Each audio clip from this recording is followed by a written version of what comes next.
User-defined fields. Asset user-defined fields. You can add additional information about your asset. For an example, if you want to add asset color to the system, you can create color additional file using text field. To access this function, click Company. Change company settings.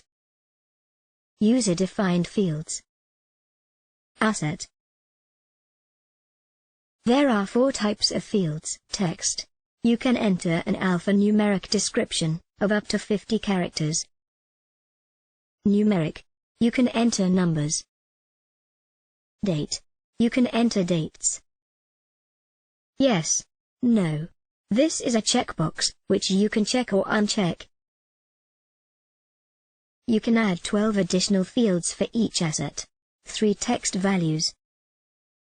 3 numeric values. 3 yes, no values. 3 date values.